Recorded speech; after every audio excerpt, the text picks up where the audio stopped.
इंदिरा ने इस्तीफा देने का मन बनाया तो संजय ने रोक लिया। कोर्ट के फैसले के बाद इंदिरा का पीएम पद छोड़ना तय था। पश्चिम बंगाल के मुख्यमंत्री सिद्धार्थ शंकर रे और कानून मंत्री एचआर गोखले घर पहुंच गए। कुछ देर बाद ही कृषि मंत्री जगजीवन राम, पार्टी अध्यक्ष देवकांत बरुआ, उमाशंकर दीक्षित भी पहुंच गए। इंदिरा ने चेहरे पर गहरी थकान के साथ कहा, मुझे इस्तीफा देना होगा। सिद्धार्थ शंकर रे ने कहा, एक बार फिर विचार कर लें। दी रेड साड़ी में स्पेनिश लेखक जेवियर मोरो लिखते हैं, इंदिरा इस्तीफा देना चाहती थी, लेकिन तभी संजय पहुंचे और उन्हें ऐसा करने से रोक दिया। यदि इंदिरा ऐसा करती तो संजय के बड़ा आदमी बनने के सारे सपने बिखर जाते। मां को दूसरे कमरे में लेकर गए और कहा, अगर आप इस्तीफा देंगी तो विपक्ष आपको किसी न किसी बहाने आपको जेल में डाल देगा। इंदिरा को संजय की बात ठीक लगी। पूरे देश में इंदिरा के खिलाफ प्रदर्शन शुरू हो गया। जयप्रकाश नारायण के नेतृत्व में पूरे देश में प्रदर्शन शुरू हुआ। दूसरी तरफ संजय और पीएम के सचिव आरके धवन ने डीटीसी बसों से लोगों को बुलाकर इंदिरा के समर्थन में रैलियां की। जेपी भारी पड़ रहे थे। 25 जून को दिल्ली के रामलीला मैदान में जेपी की रैली होनी थी, जिसे लेकर इंटेलिजेंस ब्यूरो को विद्रोह के इनपुट मिल चुके थे। उन्होंने सिद्धार्थ शंकर रे से बात करने के बाद इमरजेंसी का ऐलान कर दिया। जिसने भी विरोध किया जेल में डाल दिया गया। संजय जहां इमरजेंसी के पक्ष में थे, वहीं राजीव इसके खिलाफ थे। उन्हें लगता था कि ये लोकतांत्रिक मूल्यों को मानना नेहरू खानदान की परंपरा रही है। दूसरी तरफ संजय इससे इत्तेफाक नहीं रखते थे। उन्होंने मुख्यमंत्री को उन लोगों की लिस्ट सौंप दी जो विरोध कर रहे थे। विपक्षी नेताओं को चुन चुनकर गिरफ्तार किया गया और जेल में डाला गया। राजीव ने जब यह बात मां को बताई, तब भी उन पर कोई विशेष असर नहीं पड़ा। संजय ने मीडिया की बिजली आपूर्ति रोक दी। देश के अखबार इंदिरा के खिलाफ खबर ना चलाए, इसलिए देश के सभी अखबारों की बिजली आपूर्ति को रोक दिया गया।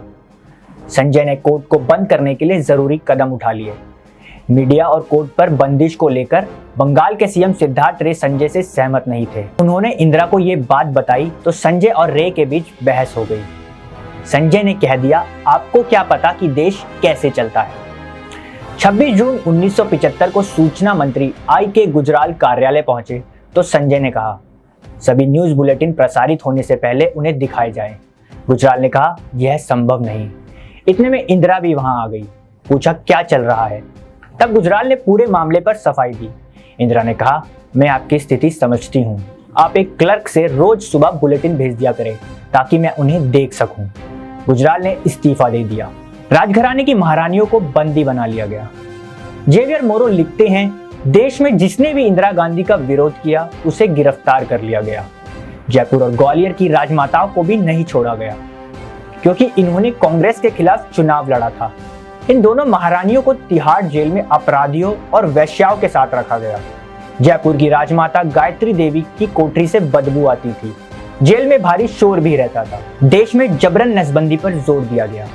मोरो लिखते हैं, संजय गांधी ने बढ़ती जनसंख्या को ही देश की समस्या की वजह माना। उन्होंने पहले परिवार नियोजन को लेकर निरोध की उपयोगिता बताई, लेकिन इसका कुछ खास असर नहीं पड़ा। उन्होंने मुख्यमंत्रियों को आदेश दिया कि सख्ती के साथ नसबंदी करवाई जाए। हरियाणा में उस वक्त के मुख्यमंत्री बनारसी दास गुप्ता ने 3 हफ्ते में ही 60,000 नसबंदी ऑपरेशन करवा दिए। दूसरे राज्यों पर प्रेशर बढ़ा तो उन्होंने अधिकारियों को टारगेट दे दिया। 120 रुपए का लालच देकर नसबंदी करवाई जा रही थी। उस वक्त सरकार की तरफ से नसबंदी करवाने के लिए 3 ऑप्शन थे। या तो लोग 120 रुपया ले सकते हैं, एक टीन खाद्य तेल ले सकते हैं, या फिर एक रेडियो ले सकते हैं। इन सभी ऑप्शन के बीच हल्ला मचा कि नसबंदी करवाते ही इंसान नपुंसक हो जाएगा। लोग सरकारी अस्पतालों से बचकर भागने लगे। स्वास्थ्य विभाग के अधिकारियों कर्मचारियों पर दबाव था, जब तक कोटा पूरा नहीं होगा सैलरी नहीं मिलेगी। डॉक्टर प्रशासन के साथ गरीब गांवों को चिन्हित करते और वहां घेर कर लोगों की नसबंदी कर दी जाती।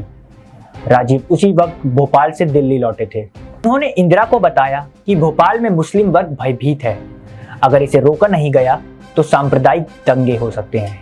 इंदिरा ने उनकी बातों को अनसुना कर दिया। इंदिरा पहली बार आहत तब हुई जब उनके ही सामने सिस्टम की मार झेल रहा एक व्यक्ति रोते हुए खड़ा था। इंदिरा ने आदेश दिया, अब से कोई सरकारी कर्मचारी परिवार नियोजन के लिए लोगों के साथ सख्ती से पेश नहीं आएगा। जिस वक्त वह ये आदेश दे रही थी उस वक्त संजय गांधी घर पर नहीं। तो ये थे संजय गांधी की जिंदगी से जुड़े कुछ इमरजेंसी के किस्से। आपको ये वीडियो कैसी लगी हमें कमेंट सेक्शंस में जरूर बताएं। आप देख रहे थे दी लोकसभा। धन्यवाद।